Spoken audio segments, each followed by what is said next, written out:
నమస్తే, welcome to IDTV. తెలంగాణలో కాంగ్రెస్ ప్రభుత్వం వచ్చిన తర్వాత నడుస్తున్నటువంటి మొట్టమొదటి పుష్కరాలు సరస్వతి పుష్కరాలు. కాంగ్రెస్ గవర్నమెంట్ కూడా వీటిని ఎంతో ప్రతిష్టాత్మకంగా తీసుకొని ప్రారంభించాయన్నమాట. మొదటి రోజు సీఎం రేవంత్ రెడ్డి పుణ్యస్నానం చేసిన తర్వాత అప్పటి నుంచి కూడా నేటి వరకు కూడా పుణ్యక్షాణాలలో ఎటువంటి ఇబ్బందులు లేకుండా సాఫీగా జరిగాయి. ఈ రోజు చివరి రోజు కావడంతో భారీ సంఖ్యలో భక్తులు త్రివేణి సంగమంలో పుణ్యస్నానాలు చేసే అవకాశం ఉందంటూ కూడా ఏర్పాట్లతో పాటు భారీ బందోబస్తు కూడా ఏర్పాటు చేసింది. రాత్రి 7:45 నవరత్న మాలా హారతితో పుష్కరాలు ముగియనున్నాయి.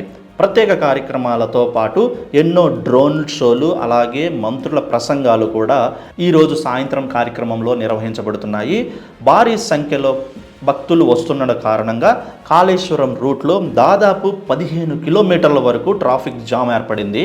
నిన్న ఆదివారం అంటే మే 25వ తారీఖున ఒక్కరోజే సుమారు 3 లక్షల మందికి పైగా కూడా పుణ్యస్నానాలు చేశారన్న అంచనా కూడా ఉంది.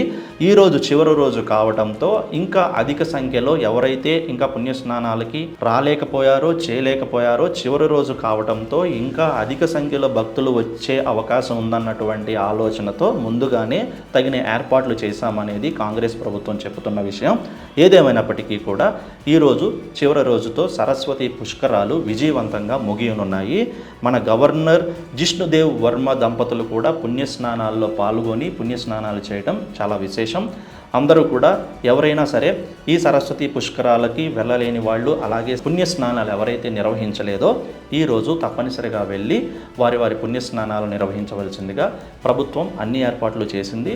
వెళ్ళండి, ఆ దైవభక్తి మీ సొంతం చేసుకోండి. ఆ దేవుడి అనుగ్రహం ఎప్పుడూ మీతోనే ఉండాలని కోరుకుంటున్నాం.